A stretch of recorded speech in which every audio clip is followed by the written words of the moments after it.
Doctor, पंडित, मुल्ला, पुजारी fail हो जाते, कौन सी चीज निकल गई तो इस जीवात्मा को इसी शरीर के रहते रहते अपने घर अपने मालिक के पास पहुंचाने के लिए ये मनुष्य शरीर मिला है। इसीलिए इसको साधना का घर, पूजा का मंदिर बताया गया।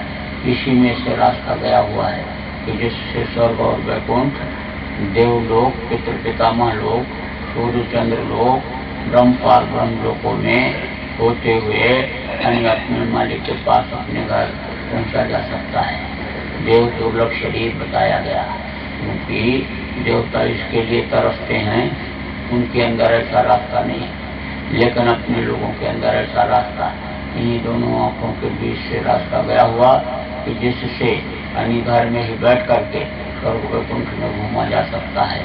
वो अनाथ वेदवाणी जो कर्मा खुदाई आवाज, गैबी आवाज हो रही, 24 घंटे बाजा बज रहा, वो सुना जा सकता है।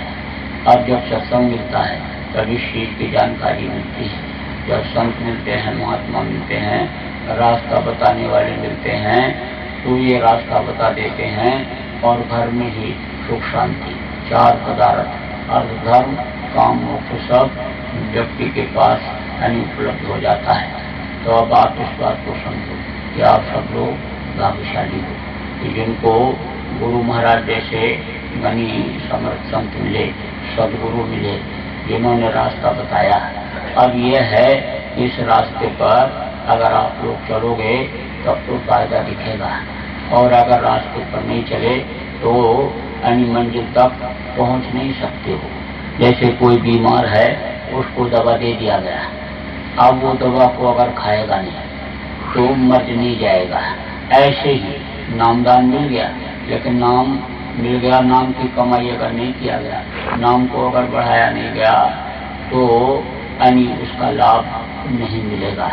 अब ये जरूर है कि जैसे डॉक्टर अच्छा मिल गया और दवा भी अच्छी मिल गई, खा भी लिया गया समय से, लेकिन परहेज अगर नहीं किया गया तो भी दवा का असर खत्म होता है। इसलिए परहेज, संयम, खाना पीना, उठना बैठना, तौर तरीका संत मत के हिसाब से करना चाहिए। और यही कारण है कि जब लोग इस पर ध्यान नहीं देते तो भजन में तरक्की नहीं होती है, ध्यान सुमिरन नहीं बनता है, मन भटकता रहता है। मन ये बड़ा ही चंचल, बड़ा ही उत्पाती, खुरापाती मन कहा गया कि मन को मारना ये बड़ा कठिन काम है, बड़ा बैरी है मनगढ़ में, इसी को जीतना कठिन, इसी को जीतना कठिन है। अच्छे अच्छे लोग फंस गए, संगी को भंगी कर डाला, नारद के पीछे पड़ गए पछाड़, योग पर गोरख जी को लूटा और नैमी को लूटा, हलवा खिलाए, अच्छे अच्छे लोग फंस गए। राम भगवान जिनको कहते हो उनके गुरु थे वशिष्ठ। गुरु वशिष्ठ कुल पूज्य हमारे, और तिनकी कृपा हमारे उन्होंने कहा था धनुष तोड़ने के बाद, जब राम वापस अयोध्या लौट करके आए तब माता कौशल्या को भ्रम हो गया। इतने बड़े पराक्रमी रावण को, जिसके सामने वरुण, कुबेर, सूर्य, समीरा, रण सम्मुख देखा नदीरा, बड़े बड़े देवता नहीं ठहरते थे, उसको ये कैसे मार सका? ये कहीं झूठ तो नहीं बोल रहा है, अतिशयोक्ति तो नहीं है इसकी बात होनी। उन्होंने कहा अति सुकुमार युगल मेरे बारे, कौन भांति लंका पर मारे। तब उन्होंने क्या जवाब दिया कि गुरु वशिष्ठ कुल पूज्य हमारे हैं, तिनकी कृपा में जन्म आए, मेरे अंदर कोई शक्ति नहीं थी, वो तो गुरु वशिष्ठ की कृपा थी कि हमने रावण का विनाश किया, रावण को मारा। तो उनके गुरु थे वशिष्ठ जी। तो वशिष्ठ जी से रामचंद्र ने कहा महाराज मन को रोकना कठिन है। अरे बोले मन को वश में करना, मन को रोकना बहुत कठिन है। कोई अगर ये कहे कि मैंने हिमालय पहाड़ को उठा लिया, कोई ये कहे कि मैंने समुद्र को पी लिया, कोई कहे मैंने हवा को रोक दिया, तो थोड़ी देर के लिए तो हमको विश्वास हो जाएगा कि ऐसा हो सकता है। लेकिन कोई ये कहे कि हमने मन को रोक लिया, ये बहुत कठिन है, इस पर जल्दी विश्वास नहीं हो। जब तक गुरु की दया, ईश्वर की कृपा, मालिक की दया नहीं होती है, तब तक ये नहीं रुकता है। अब ये जो संत होते हैं, महात्मा सदगुरु होते हैं, मन को पकड़ने का, मन को वश में करने का, सब तरीका निकालते हैं, सेवा का तरीका, शारीरिक सेवा, मानसिक सेवा, आर्थिक सेवा, उसका रास्ता निकाल देते हैं। जब यह थकता है तब ये रुकता है। जैसे आधा पौन घंटा भजन में आप लोग बैठते हो, उसके बाद उठ जाते हैं। आधा पौन घंटा तक तो मन ये बहुत भगता है, और जब इसके रुकने का टाइम आता है तब उठ जाते हैं। इसलिए कहा गया कि देर तक बैठना चाहिए। मन जो चीज मांगे उसको नहीं देना चाहिए। मन ने कहा चलो रबड़ी मिठाई खाओ, अब एक दिन गए मिठाई खाने के लिए, दूसरे दिन फिर ले जाएगा, तीसरे दिन फिर ले जाएगा। मन ने कहा कि 4 चपाट खाओ, अब 4 चपाट गए खाए, दूसरे दिन फिर चीप चटोरी तो हो ही गई, दूसरे दिन फिर, तीसरे दिन फिर। नई दुकान खुली है तो घर में बना के खाओ, कहा ना अभी था खट्टा मीठा चटपटा, और जिभ्या सब रस ले, और चोर और कुतिया मिल गए तो पहरा किसका हो? जब चोर और कुतिया दोनों मिल जाएंगे तो पहरा कौन लगाएगा? तो मन और जीभ दोनों जब चटोरे हो गए तो कैसे मन प्रश्न में आएगा? इसीलिए कहा गया जो मन के कहे करो मत कोई, और जो गुरु कहे करो तुम सोई। मन के कहने पर मत करो। मन अगर रबड़ी मांगे तो कोई जो सूखी रोटी भी नहीं देंगे। मन अगर कहे उठ जाओ भजन पर से तो बस उठ गए, उठना नहीं चाहिए और बैठना चाहिए। पैर में दर्द हो गया और दबाना चाहिए। तो फिर ये धीरे धीरे धीरे धीरे ये रुकने लग जाएगा। एक महात्मा जी जा रहे थे तो मन गुनावन कर रहा था, तो मन कह रहा था कि मैं हादी हूँ आपके ऊपर, और वो कह रहे थे नहीं तू हादी कैसे होगा, मैं तुझको अपने वश में रखूंगा। दोनों में यही गुनावन हो रही थी। तब मन ने कहा कि अब मैं कहो तो आपको कर्तव्य दिखा दूं अपना मन का।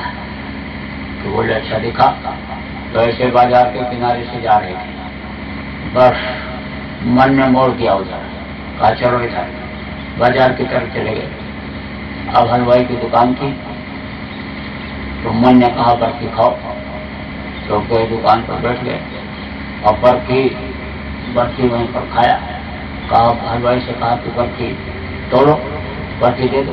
तो बर्फी उसने उठाया, तोला, और तोलने से उसमें बर्फी के जो टुकड़े नीचे रह गए थे, गीले हो गए थे, चाशनी टाइप के, वो उसके हाथ में लग गया। तो उसने क्या किया, ऐसे झटक दिया। झटकने के बाद वो जो चाशनी थी वो दीवार के ऊपर पड़ गई। दीवार के ऊपर पड़ी तो बस उन मक्खियों ने देखा, मक्खियां आकर के बैठ गई उसी पर। अब जब मक्खियां उस पर बैठी तो वहीं तो छिपकली देख रही थी। अरे बोली मेरा शिकार आ गया, शिकार आ गया। अब बस छिपकली के मन ने कहा कि चलो शिकार, मक्खियों के मन ने कहा कि देखो वो आ गया, हनी चाशनी आ गई, मीठी चीज आ गई, चलो खाओ। और वो वहां पहुंच गई खाने की, और छिपकली ने बस मक्खियों को पकड़ा है। अब जब छिपकली नीचे आई तो वहीं बिल्ली बैठी हुई थी, बोले अरे मेरा शिकार आ गया। बिल्ली के मन ने कहा मेरा शिकार आ गया। बस फट से उन मक्खियों को छिपकली को बिल्ली ने खाया, पकड़ा और मारा, उसको काटा। और वहीं पर ग्राहक हलवाई की दुकान पर खड़े हुए थे मिठाई खरीदने के लिए, उनके साथ एक कुत्ता था। कुत्ते ने देखा और बिल्ली आ गई, ये मेरा शिकार आ गई। बस कुत्ते ने बिल्ली को पकड़ा और उसको काट दिया, मार दिया। अब हलवाई के नौकर ने देखा कि हमारी पालतू बिल्ली को यानी कुत्ते ने मार दिया, तो उठाया डंडा, लठ उठाया और बस कुत्ते को मारकर ढेर कर दिया। और जब कुत्ता को मार दिया नौकर ने, तो अब ग्राहकों ने कहा 2 कौड़ी का आदमी, हलवाई का नौकर, और इसकी हिम्मत मेरे पालतू कुत्ते को मारने की हो गई। बस वो उसको मारने लग गया। अब जब वो उसको मारने लग गया तो दुकानदार ने कहा इनकी ये हिम्मत, हमारे ही घर में और हमारे आदमी को ये मारे। बस वो उनको मारा और ये उनको मारे। अब खून खच्चर, और उसके लोग इकट्ठा होने लगे। तब तक पुलिस वाले जिनकी ड्यूटी बाजार में लगी हुई थी वो भी आ गए। बोले चलो अब तुम लोग चलो थाने चलो, थाने चलो, अब तुम लोग थाने चलो। जब खाने चलने को हुआ तो उसी में से एक सिपाही के मन ने कहा कि साधु को भी लेके चलो, साधु को। तो दूसरे ने कहा भाई साधु को क्यों ले जा रहे हो? तो बोले इससे गवाही दिलाएंगे, इससे गवाही दिलाएंगे झगड़े की। तो अब कहा, साधु ने कहा अपने मन से, देख लिया तेरा कर्तव्य तेरा देख लिया, अब तू मेरी जान तो बख्श, अब मुझे हवालात की रोटी खिलाएगा क्या, जेल भेजेगा? अब तो तू अपना कर्तव्य समेत। तब दूसरे सिपाही के मन ने कहा, अरे साधु को बेचारे को क्यों ले चल रहे हो?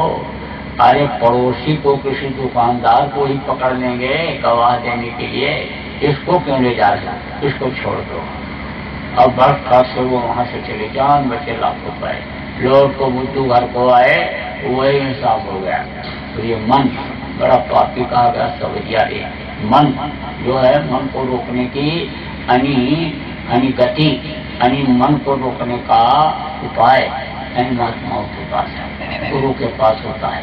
तो जो गुरु महाराज का है उस हिसाब से आपको जो कहे उस हिसाब से आपको चलने की जरूरत है। अगर 1 घंटा सुबह शाम बैठोगे नहीं, मन कभी नहीं रुक सकता। बैठते रहोगे धीरे धीरे तो ये रुकने का आदि बन जाएगा। अभी तक ये भगने का आदि है और फिर ये रुकने का आदि बन जाएगा, तो ये खूब कराएगा। इसको अच्छे काम में लगाओ तो अच्छा कराता है, और बुरे काम में लगा दो तो बुरा ही कराएगा। इसलिए आप सब लोगों, जितने भी लोग यहाँ पर बैठे हो, गांव के अपने अपने गांव में 1 घंटे के लिए एक जगह कहीं पर इकट्ठा हो जाया करो शाम को, और वहीं पर ध्यान भजन किया करो। सुमिरन वगैरह जो लोग नहीं समझ पाए हैं या आप नहीं समझ पाए हो तो लोगों से समझ लो।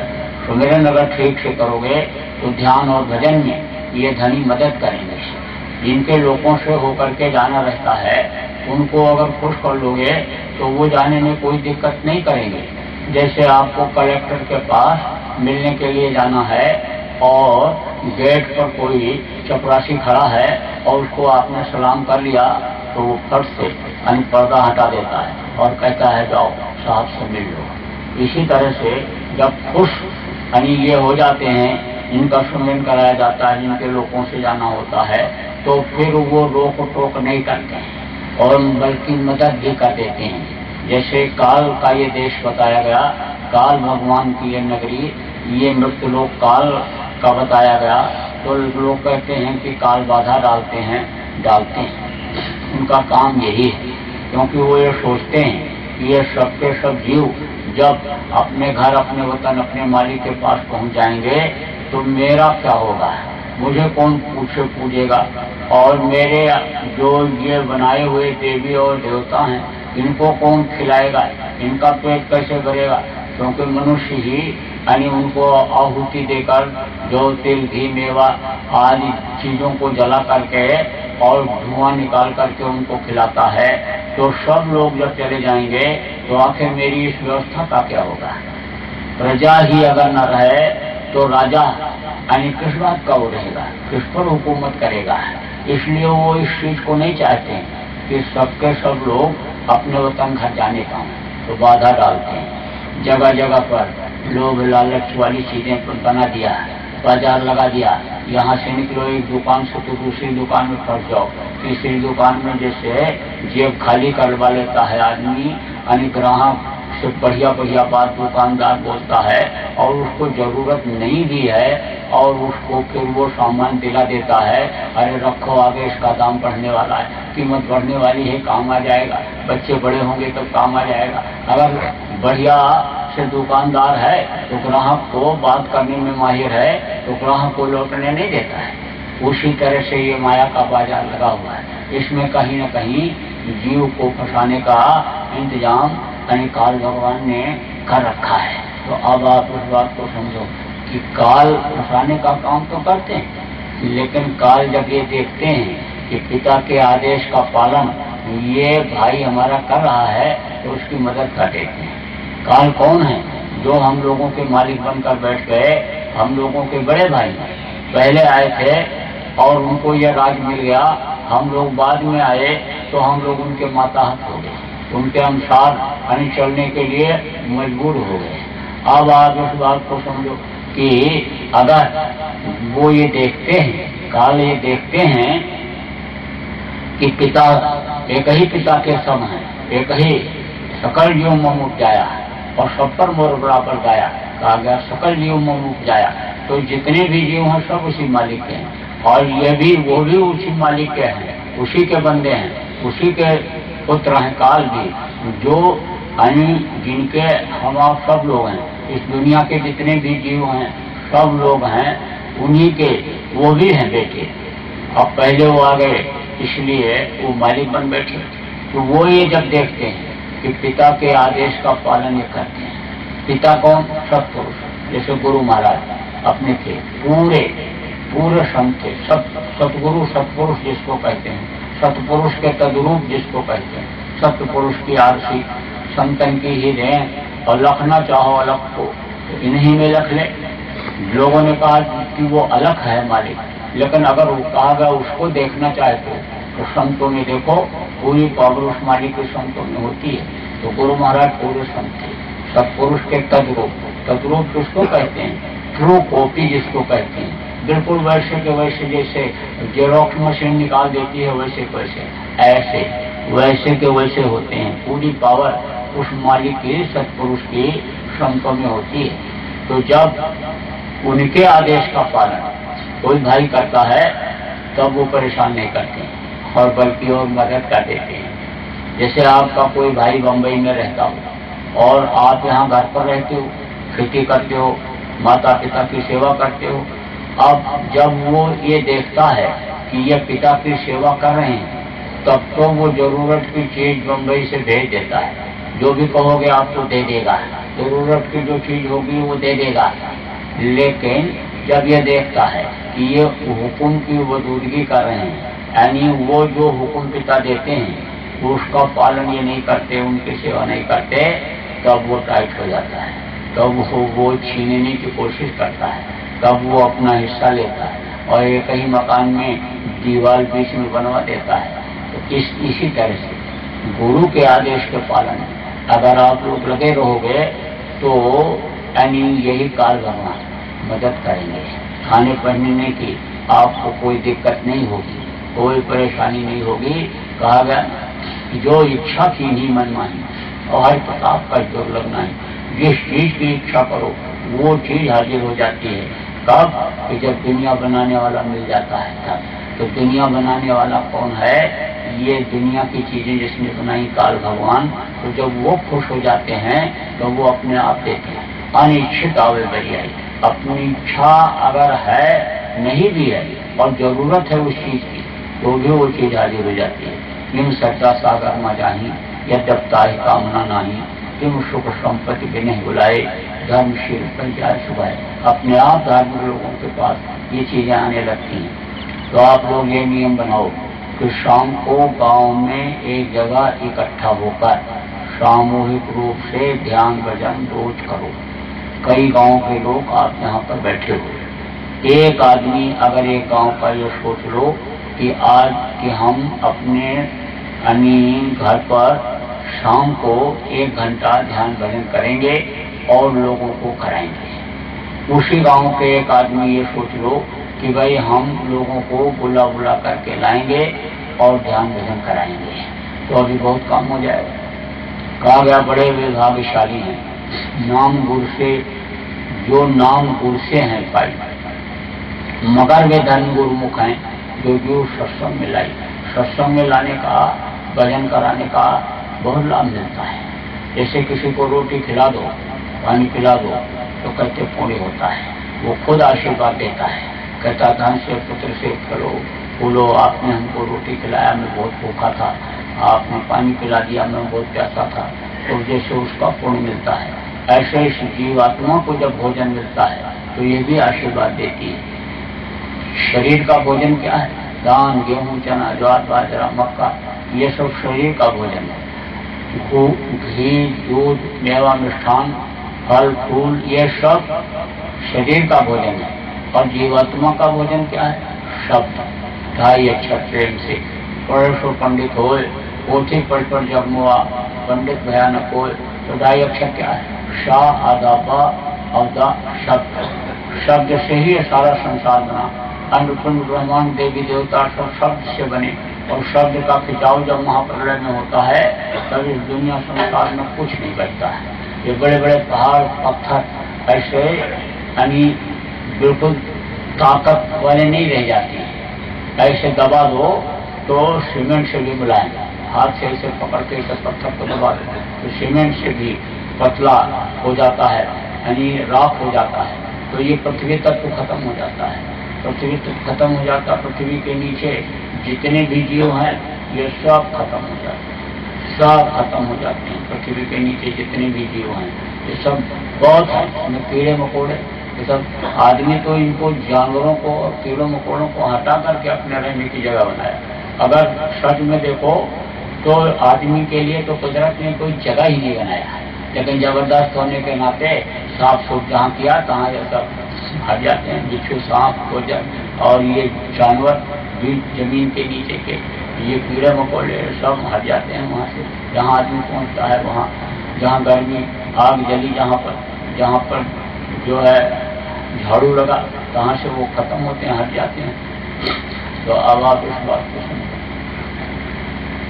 कि आप इस बात को समझो कि पृथ्वी तत्व खत्म हो जाता महाप्रलय में। महाप्रलय में पृथ्वी तत्व खत्म हुआ तब क्या बचा है? तब बचा जल। तो जल का शोषण होता है, तो जल के जीव तड़प तड़प कर मरते हैं। उसके बाद में फिर अग्नि का, वायु का, आकाश का, सबका तो शोषण हो जाता है। 5 तत्वों से शरीर की रचना हुई है, जल पृथ्वी अग्नि वायु और आकाश। क्षित जल पाव गगन समीरा और पंचरत अदम शरीरा, 5 तत्वों से शरीर की रचना हुई। तो ये यानी महाप्रलय में खत्म हो जाता है। शब्द के खींचने से ही ये सब तत्व खत्म हो जाते हैं, नष्ट हो जाते हैं। तब कौन बचता है? देवी और देवता। देवी और देवता बचते हैं, वो भी चटाई की तरह से यानी समेट लिए जाते हैं। एक ब्रह्म पार ब्रह्म के जीव समेटते हैं, नाका है वहाँ पर 10वां द्वार के पास, वहीं पर यानी ये जीवों को ऐसे लटका दिया जाता है। जब उस मालिक की मौज होती है तब वो फिर नीचे का विस्तार करता है। तो शब्द से ही अन्य सब कुछ बना। तो शब्द की डोर जब ये पकड़ में आ जाती है तो काम बन जाता है। तो आप शब्द की डोर को पकड़ाओ। शब्द का भोजन जब जीवात्मा को लोगों को मिलेगा तब वो आशीर्वाद देगी कि इनकी वजह से देखो हमको ये सुख मिला, इन्होंने हमको बुलाया और यहाँ पर मैं आया बैठ करके ध्यान भजन करने लगा तो हमको ये सुख मिल गया। तो ये काम आप सब लोग करो, ये जरूरी काम है। बोलो जय गुरुदेव। नींद आएगी तो क्या सुनो? कुछ नहीं, फिर तो बस वही होगा कि सेठ जी बैठे आया करते थे, कथा में रोज जाते और बैठ के आया करें। और फिर उसके बाद में जब वहाँ कोई जाए पूछे तो बस कुछ बता ना पाऊँ। तभी एक दिन लोगों ने कहा कि सेठ जी तुम बताना नहीं चाहते हो, कुछ नहीं बताना चाहते हो, सुनते सब हो, बहुत जानकार हो, बताना नहीं चाहते। जब पीछे पड़े, अरे बोले भाई मैं तो वही जो सुनता हूँ, चटाई जो बिछा के बैठता हूँ, बस उसी को चटाई को झाड़ के सब छोड़ के चला आता हूँ। समझा? तो फिर क्या है, थोड़ा सा नींद जब आवे, ध्यान में भी खूब आती है। तो अभी समय ठंडी है, रजाई ओढ़ के जहाँ बैठो कहाँ नींद आएगी। तो क्या करो, बस थोड़ा सा हल्का सा ऐसे ढीला कर तो नीचे से हवा लगने लग जाएगा, ठंडा हल्का लगने लग जाएगा, फिर नींद नहीं आएगी। तो आप बात को समझो कि आप लोग अपने अपने गांव में हैं, 1 घंटे का ध्यान भजन का है, एक जगह पर केंद्र स्थापित कर दो और बोला करके ले आओ। इस वक्त पर संभाल करने की लोगों की बहुत जरूरत है। नामदान तो बहुत लोगों ने लिया, गुरु महाराज का बिराड़ा में कार्यक्रम कई बार हुआ, तो यहाँ पर नामदान तो लोगों ने लिया, लेकिन नाम की कीमत नहीं लगाई, समझ नहीं पाए। एक महात्मा जी जा रहे थे तो देखा गांव के लोग बड़े गरीब हैं, तो लाओ इनको कुछ दे दें, दया आ गई। फिर झोली में हाथ डाला और हीरा निकाल करके फेंक दिया। कहा हीरा है, ये उठा लो, ले जाओ, तुम्हारी गरीबी दूर हो जाएगी। बस किसी ने कह दिया हीरा होता तो फेंक देते। हीरा जैसी कीमती चीज को कोई फेंकेगा? ये तो कांच के टुकड़े हैं। बस किसी ने उठाया ही, अब वो पड़ा रह गया। जौहरी गया, जौहरी जा रहा था उधर, देखा हीरे पड़े हुए। जौहरी ने देखा हीरे पड़े हुए, बर्फ उठा के ले गया, माला माल हो गया। ऐसे ही लोगों ने कीमतें लगाई। तो जब आप उनको थोड़ा समझाओगे और उनको समझा करके घेर करके लाओगे और ध्यान भजन जहाँ पर होता है वहाँ बैठाओगे और उनको जब वो हीरा अंतर का मिलेगा, हर हीरा अंतर, जिसके लिए कबीर साहब ने कहा कि संध्या तर्पण ना करूं, गंगा कबो न नहाऊं और हर हीरा अंतर बसे चाहे नीचे छाऊं। तो वो अंतर का हीरा जब मिलेगा, जिसको पाने के बाद बड़े बड़े राजा राजपाट छोड़ करके जंगलों में चले जाते थे, वो हीरा जब उसको अंतर में मिलेगा, अंतर में उसकी दिव्य दृष्टि जब खुलेगी तब उसकी कीमत लगाएगा और आपका भी वो भी आपको आशीर्वाद देगा, आपका एहसान मंद रहेगा। इसलिए यह काम इस वक्त पर ज्यादा जरूरी है। देखो, अगर लोग भजन ध्यान नहीं करेंगे तो लोगों के कर्म कटेंगे और समाज में रहते हैं, समाज का वातावरण दूषित हो गया, खराब हो गया समाज का वातावरण। आप आदमी कहीं झूठ भी बोल देता पेट के लिए, कहीं बेईमानी भी कर लेता है, कहीं बदनीयती लोगों की हो जाती है, खान पान इधर उधर का आ गया, कर्म उसके आ जाते हैं। तो वो कर्मों की सफाई सुबह शाम सुमिरन ध्यान भजन करने से कराने से जरूरी है। अगर नहीं कराओगे तो अब जो कर्म गुरु महाराज मौजूद थे और उनका दर्शन करके उनकी आंखों में आंखें डाल करके लोग काटते थे, वो तो अब काट नहीं सकते। अब तो जब अंतर में गुरु का दर्शन होगा, उनके आंखों से आंखें मिलेंगी, तब ये कर्म कटेंगे। और ये कर्म अगर नहीं कटेंगे तो कर्मों का फल तो लोगों को मिलेगा। कर्म प्रधान जो सूरज रखा और जो 10 पर चाखा, कर्मों की सजा से कोई बचा? धृतराष्ट्र ने कृष्ण से कहा मैं अंधा क्यों हो गया? बोले तुम्हारे कर्म खराब थे। उन्होंने कहा इस जन्म में तो मैंने कोई ऐसा कर्म किया नहीं कि जिससे मैं अंधा हो जाऊं। बोले पीछे जन्म में? उन्होंने कहा 100 जन्मों का तो मुझे याद है। कृष्ण ने कहा और पीछे देखो, तो जो 106 जन्म के पीछे उनसे बुरा कर्म बन गया था, उसकी वजह से उनको अंधा होना पड़ा। अब आप इस बात को समझो, कर्मों का बड़ा जटिल विधान और पीछे के कई जन्मों का कर्म यानी आप समझ लो कि यानी आ जाता है। अगर वो नष्ट न किए जाए तो उसकी सजा मिल जाती है, कर्मों की सजा मिल जाती है। तब लोगों को कहने का भी मौका मिल जाता है कि देख तुझको ये तकलीफ हो रही, तू तो कहता था बाबा जय गुरुदेव जी महाराज भगवान है, तो भगवान के भगत की हालत ये कैसे हो गई? कुछ नहीं बाबा, लोगों का ऐसे राग रहता है, चाल मैं तेरी तकलीफ दूर कराता हूँ। फिर ले जाता है वहाँ वैष्णो देवी की नदी चढ़वाता है, गया में पिंडदान कराता है, गंगा यमुना में नहलाता है। अब गंगा यमुना में कर्म धुलते हैं। अगर गंगा यमुना में कर्म धो करके पार होने की बात होती तो जितने मगरमच्छ कछुआ मछली हैं सब पार हो गए होते। लेकिन किसी के पार होने की या लिखा पढ़ी में कोई वर्णन इस तरह का है कि मगरमच्छ और कछुआ मछली भी पार हो गए गंगा में स्नान करने से? कुछ कोई फायदा, समय बेकार जाता है। किसी ने कह दिया अयोध्या चले जाओ, वहाँ भगवान मिलेंगे। अयोध्या पहुंचे तो उन्होंने कहा काशी जाओ, वहाँ मिलेंगे। काशी वालों ने कहा द्वारिका धाम जाओ, वहाँ मिलेंगे। उन्होंने कहा बद्रिका आश्रम जाओ, वहाँ मिलेंगे। बस समय बेकार निकल जाता है। इसीलिए यानी आप सब लोगों को सोचने समझने की ये जरूरत है कि स्वयं भी अपने कर्मों को काटा जाए और लोगों को समझा करके लाया जाए और लोगों को बैठाया जाए, ध्यान धर्म कराया जाए। तो ये इस वक्त पर जरूरी है। कबीर साहब ने कहा कबीर यह तन जात है, शकै तो ठोर लगाओ और का सेवा कर साध की और का गुरु के गुण गाओ। कबीर साहब ने कहा ये तन जा रहा है, दिन और रात रूपी चूहे उम्र को काट करके खत्म कर दे रहे। इसलिए इस शरीर के रहते रहते इस जीवात्मा के ठौर ठिकाने पहुंचा दो। इसका ठिकाना कहाँ है? ईश्वर अंश जीव अविनाशी चेतन मंगल साहस सुखराशि परमात्मा की अंश है, उसके पास इसको पहुंचा दो। उस समुद्र में विलीन कर दो जिसकी यह बूंद है इस शरीर के रहते रहते। और अगर शरीर छूट गया तो फिर यह काम हो नहीं सकता है। फिर तो लौट लौट 84 आया, लौट लौट करके फिर कुत्ता बिल्ली कीड़ा मकोड़ा सांप गोजर बिच्छू में बंद होना पड़ेगा। कर्म खराब हो गए तो नरकों में सजा भोगनी पड़ेगी। इसलिए यानी शरीर के रहते रहते अपना काम बनाओ और का सेवा का साधक की सेवा करो, यही सबसे बड़ी सेवा है। लोगों ने समझ लिया कि जो साधु वेश में है, रंगीन कपड़ा पहन लिए, दाढ़ी बाल बढ़ा लिए, कमंडल ले लिए, वो साधु हैं। उनकी सेवा करो, पूरी कचौड़ी मिठाई बनाओ खिलाओ तो पुण्य मिलेगा।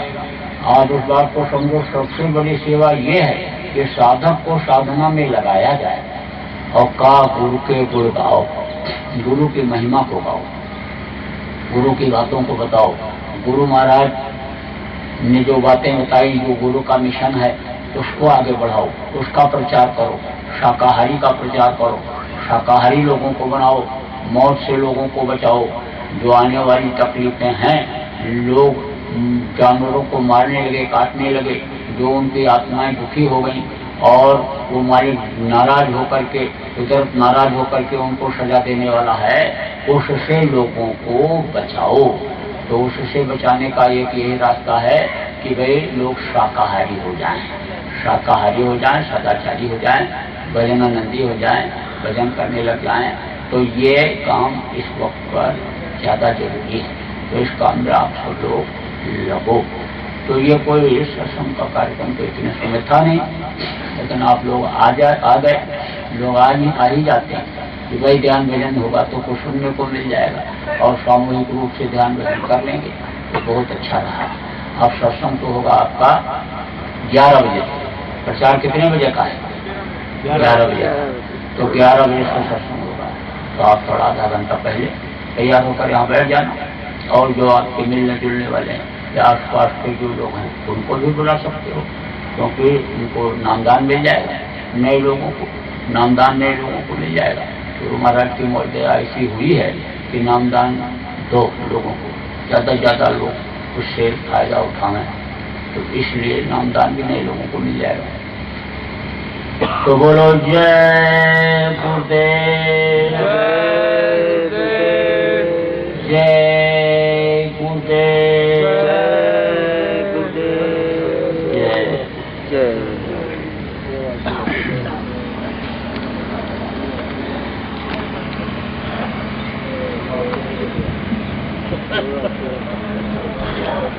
सेवा सेवा सेवा।